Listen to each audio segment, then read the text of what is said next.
सोचिए, अगर आपके पास पैसे खत्म हो जाएं, तो क्या सरकार आपके लिए और पैसे छाप सकती है? अगर ऐसा होता तो दुनिया में गरीबी ही नहीं होती। लेकिन रियलिटी इससे कहीं ज़्यादा अलग और कॉम्प्लेक्स है। भारत में हर दिन करोड़ों रुपए सर्कुलेट होते हैं, लेकिन क्या आपने कभी सोचा है यह पैसा आखिर आता कहाँ से है? कहाँ छपता है, कितना छपता है और इसे कौन छापता है? और सबसे बड़ा सवाल, अगर पैसा छापना इतना ही आसान है तो सरकार अनलिमिटेड पैसा छापकर इस देश की गरीबी क्यों नहीं मिटा देती? क्या रिजर्व बैंक ऑफ इंडिया जब चाहे तब पैसा छाप सकता है या इसके पीछे कोई हिडन सिस्टम काम करता है? और एक सवाल जो आपके मन में आता होगा कि जब हम यूपीआई और ऑनलाइन पेमेंट्स यूज करते हैं तो डिजिटल नंबर्स को भी पैसा क्यों माना जाता है? आज हम इस वीडियो में पूरे सिस्टम को शुरू से लेके अंत तक समझेंगे कि पैसा आखिर बनाया कैसे जाता है। अगर आप भी इन सब सवालों को जानने के लिए उत्सुक हैं तो इस वीडियो के अंत तक बने रहिए। सबसे पहले समझते हैं कि भारत में पैसा छापने की पावर आखिर किसके पास है। इंडिया में करेंसी इशू करने की रिस्पॉन्सिबिलिटी होती है रिजर्व बैंक ऑफ इंडिया के पास। आरबीआई डिसाइड करता है कि इकोनॉमी में कितना पैसा होना चाहिए, कब नए नोट्स छापने हैं और कब नहीं। लेकिन यहाँ एक बहुत ही इंटरेस्टिंग ट्विस्ट है, यानी जो 1 रुपए का नोट या फिर 1 रुपए का कॉइन होता है वो आरबीआई इशू नहीं करता। जी हाँ, 1 रुपए का नोट इशू करती है मिनिस्ट्री ऑफ फाइनेंस, जो कि गवर्नमेंट ऑफ इंडिया के अंडर आती है, और इस पर साइन होता है फाइनेंस सेक्रेटरी का। जबकि 2 और उसके ऊपर वाले नोट उसे इशू करती है रिजर्व बैंक ऑफ इंडिया, और उस पर गवर्नर का यानी रिजर्व बैंक ऑफ इंडिया के गवर्नर का साइन होता है। अब सवाल है कि ऐसा क्यों होता है? इसका आंसर हिस्ट्री में छुपा हुआ है। पहले के समय में कॉइन्स ही असली पैसा माने जाते थे, क्योंकि इनका वैल्यू उनके मेटल से होती थी, ना कि उनके ऊपर लिखी हुई वैल्यू से। इसी ट्रेडिशन को फॉलो करते हुए आज भी कॉइन्स और 1 रुपए की नोट सॉवरिन मनी मानी जाती है। सॉवरिन मतलब सरकार की डायरेक्ट गारंटी, इसलिए 1 रुपए की नोट टेक्निकली कॉइन कैटेगरी में आता है। अब जानते हैं आखिर पैसा छपता कहाँ है। पैसा किसी आम फैक्ट्री में नहीं छपता।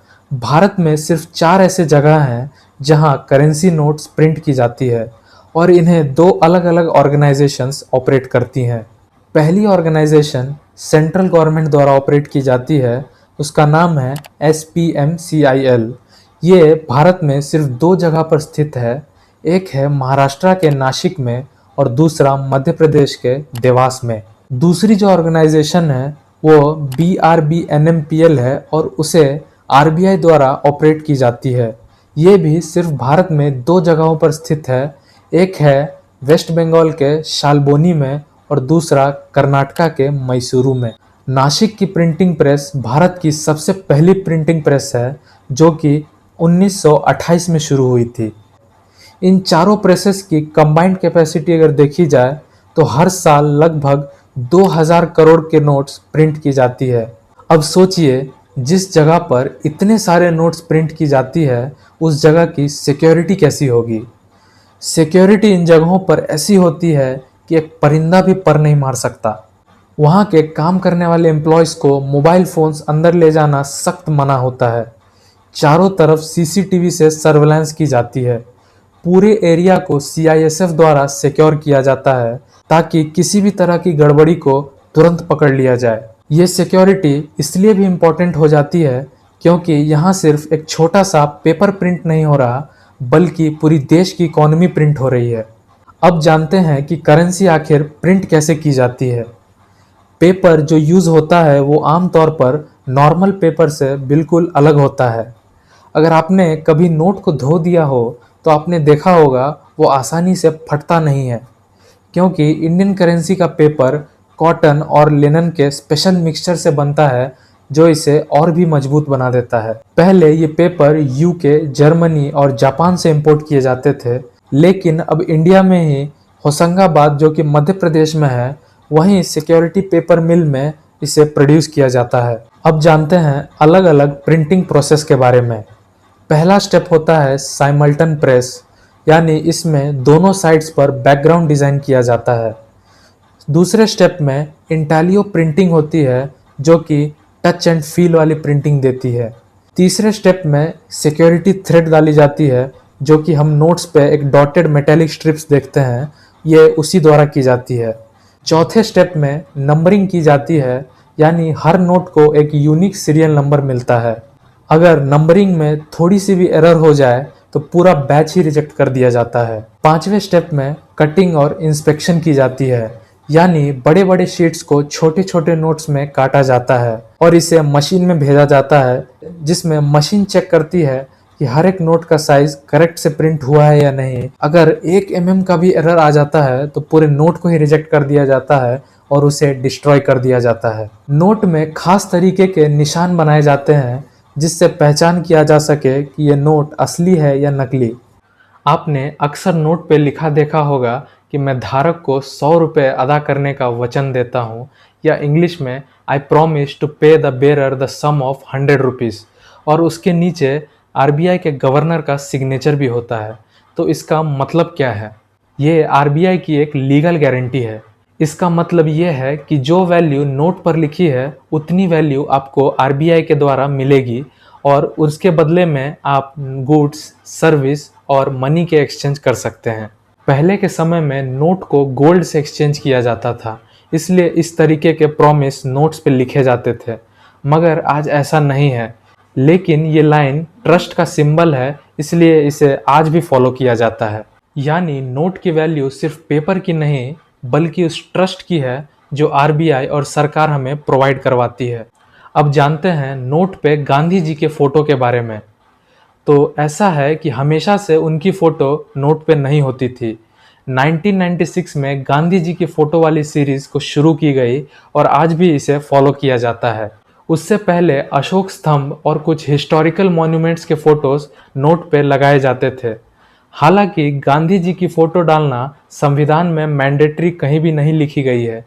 कई बार दूसरे नेशनल फिगर्स की भी फ़ोटो डालने की बात नोटों पे हुई है, लेकिन अभी तक आरबीआई द्वारा इसके ऊपर कोई औपचारिक स्टेटमेंट या बदलाव की बात नहीं हुई है।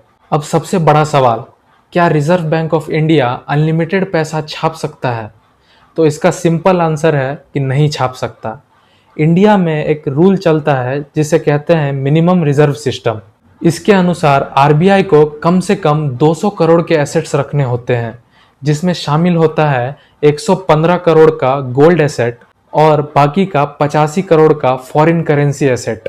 लेकिन प्रैक्टिकल लेवल पर आरबीआई इकोनॉमी की ज़रूरत के हिसाब से ही पैसा छापता है। अगर बहुत ज़्यादा पैसा छाप दिया जाए तो इन्फ्लेशन यानी महंगाई बढ़ जाती है, मतलब पैसे की वैल्यू कम हो जाती है। अब इस चीज़ को एक एग्जाम्पल से समझते हैं।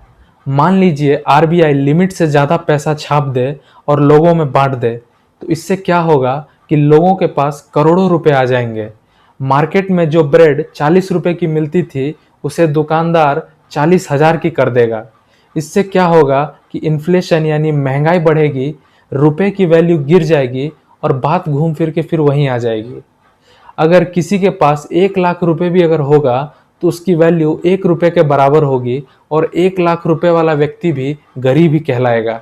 इसका रियल एग्जाम्पल है जिम्बाब्वे, जहां इतनी ज़्यादा करेंसी छाप दी गई कि लोगों को एक ब्रेड खरीदने के लिए भी पॉकेट में हज़ारों और लाखों रुपए ले जाने पड़ते थे, जिसके कारण जिम्बाब्वे की पूरी इकोनॉमी ही टूट गई और वो देश पूरी तरीके से बर्बाद हो गया।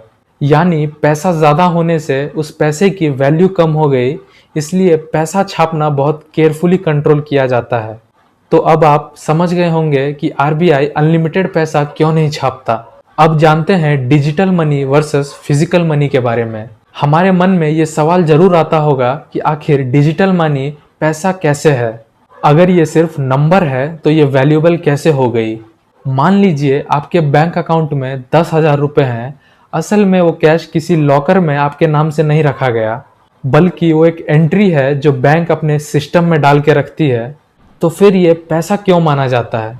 इसका सिंपल सा आंसर है क्योंकि उस नंबर के पीछे बैंक की गारंटी होती है और बैंक के पीछे सिस्टम होता है जिसे रेगुलेट करता है रिजर्व बैंक ऑफ इंडिया। यानी डिजिटल मनी एक ट्रस्ट चेन से चलती है जिसमें शामिल होते हैं हम, बैंक, आरबीआई और गवर्नमेंट। इसी ट्रस्ट की वजह से डिजिटल नंबर भी मनी माना जाता है।